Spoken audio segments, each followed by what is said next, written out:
Go around this turn without crashing, and I failed.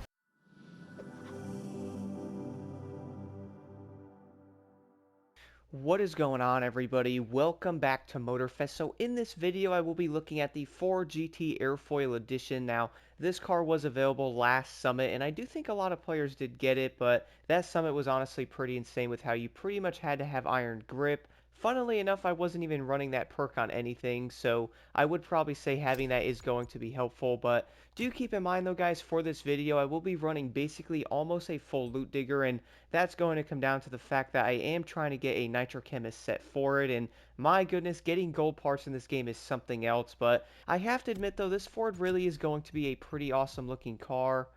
I really do like the overall design of this car, and it would probably be insane to actually see like a legit racing Ford GT in real life. Like, look at the overall body design on this car, guys, and I do know a lot of people are probably mixed on that like EcoBoost engine, but do not worry though, you can also change that here in the audio signature, so you can have a crazy sounding like super engine and or like a crazy like flat 4, and even something like an electric engine in here, so at least there is going to be some type of option to actually change the engine. So at least there is going to be some type of option to actually change like the engine sound. You can also add like a rooftop, but who is going to put that on this vehicle? Now, one thing I did notice, by the way, guys, you will then see how like the front headlights and or like the fog lights are yellow and or like a yellow type of like fog to them and or color. So I do like small pieces of detail like that, but overall I really do think a lot of people are going to like this car. Now the big question is though, how is this going to be in the racing category compared to the others?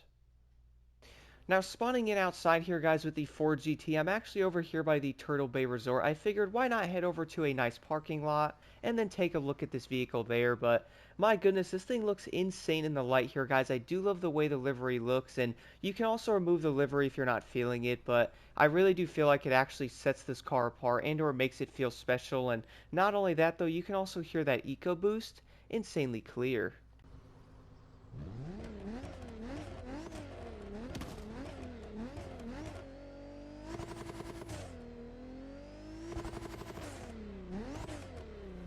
Then, of course, going over to the interior in the Ford GT here, guys, one thing I noticed, how do people actually see out of these doing like 190 miles an hour? Like, that is a crazy type of skill I do not even understand, but I have to admit, guys, I do like the way the interior in this car does look, though. Like, it really gives you a crazy sense of, obviously, it is a race car, but you can see how the steering wheel is obviously like that. Like, look how crazy that is.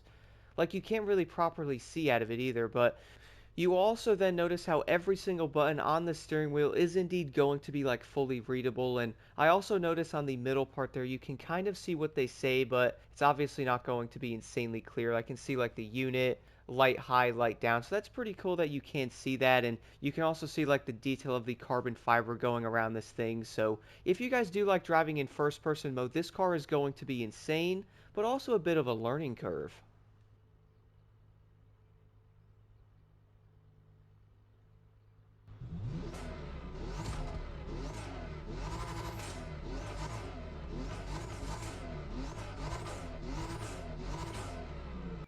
Now, even though certain cars do look insanely good, the question is, how is it actually going to handle? Alright. But besides that, though, guys, I really do think the AI in this game have no idea what's going on half the time. But let's see how this car does drive. So obviously, I do have it maxed out. I almost have a full loot digger, so I'm not running like a crazy nitrochemist set, but I still do want to see how this car does handle overall. Now, do keep in mind, guys, I am running pro settings on this vehicle, which I will show at the end of the video, so definitely check those out if you are looking for a decent build on this car that does make it handle better, not only on the track, but also on the road. But let's see what we can do here. Not running into the AI, so fifth gear, 215 miles an hour. So immediately I have been using a lot of the bikes recently, guys, and I have to admit, I think they should be a tad faster than what they are doing, like 225, but then again, if they actually did like 250, they could be better than the car, so I can kind of understand how that's not the case here. But let's see what I can get this car to here for a top speed, if I can actually find a place to do it. Ah, yes, the perfect open road to test the car out here, so let's see what I can get to. So 6 gears here, which I would expect a Ford GT to have. Go around this turn without crashing, and I failed. But hey, yo, run that back real fast, though. Run that back. I can rewind what I actually just did. So let me see what I can get the car to without running into a Chevy around a blind corner. Funnily enough, I was also in the wrong lane, so I'm obviously at fault there. But let's see what I can do with this vehicle here. So running a regular, I guess you could say, part set on here. Now what's kind of funny is I was trying to do a top speed test there. Little did I know that road basically ended, so I was probably going to run into something again. But now guys, I am on more of an open road, so let's see what I can actually do here after this corner. I would say this car is going to be a tad easier to actually hit the top speed. Being on a bigger road for that matter, that actually gives me, more room to actually do so. But here, let's see all the ghost cars being around the map. I know people are not the biggest fan of them. I personally don't mind, but I can definitely see how they are annoying though. Here, if I can do this here. So 260 miles an hour is going to be the top speed. Now, one thing I did notice though, guys, if you're slipstreaming and or like following some of the AI sometimes, you could probably be a tad faster than like the initial top speed of the car, but it probably isn't going to be like a huge margin of how fast the car might be like slipstreaming and or like using a chemist set. Now, a chemist set is obviously going to help you be much faster overall, but the initial top speed though, guys, I would say is going to be insanely balanced now.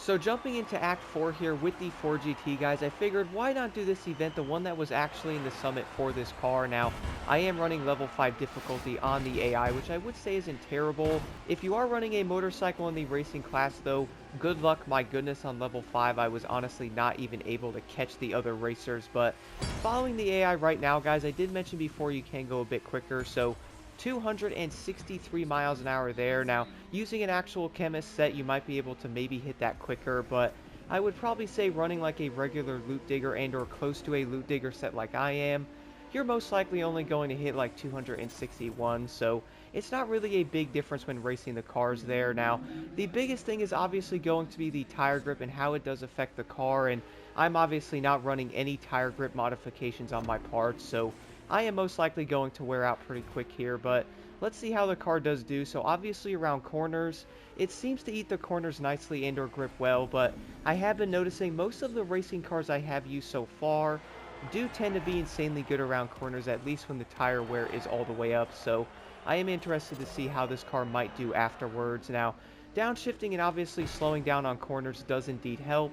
Who knew? I know actually slowing down on corners does help getting around them, but for the Ford GT, guys, it definitely doesn't struggle with speed overall, and running a loot digger set, this car does seem to be pretty dang quick, so I wouldn't say speed is going to be the issue here, but the big thing, guys, is obviously a lot of people have mentioned this as well. If you are doing these type of events, and or like let's say a race like this does show up in a summit, you are definitely going to want the actual like tire grip modification, like even in your settings and or on the car for that matter. So for me, though, I'm most likely going to aim for two different Nitro Chemist sets. Now, the first one is probably going to be pure and or frenetic because, well, you obviously do want a lot of speed there. But for these cars, though, guys, and or if they do show up in a summit or maybe you want to farm some of these races for money and stuff, I would definitely do pure and or frenetic with the Iron Grip perk on there. That would definitely help. And having that fully maxed out on one of these cars, plus like the settings, is something you are most likely going to need and or want for summits, so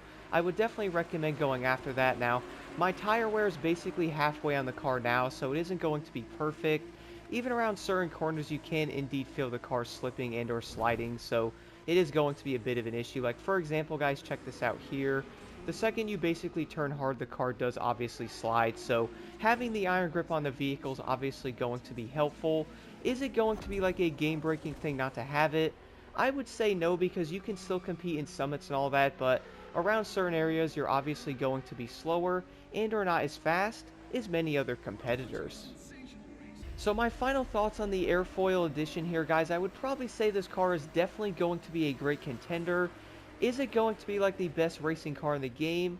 I mean, I haven't really tested many cars out, so I definitely can't say it's going to be like the best car in the game now, but this thing is going to be insanely fun to use, and it's also going to be a very special vehicle because, well, it is the first summit car reward in this game, guys, which is pretty awesome. So I am insanely happy to see and or excited to see what cars we do actually have next. And if it's anything like this, guys, we are definitely going to be in for a treat. Now, if you are looking for like the best possible build on this car, I would probably say, guys, a Nitro Chemist set with like Iron Grip and or Pure.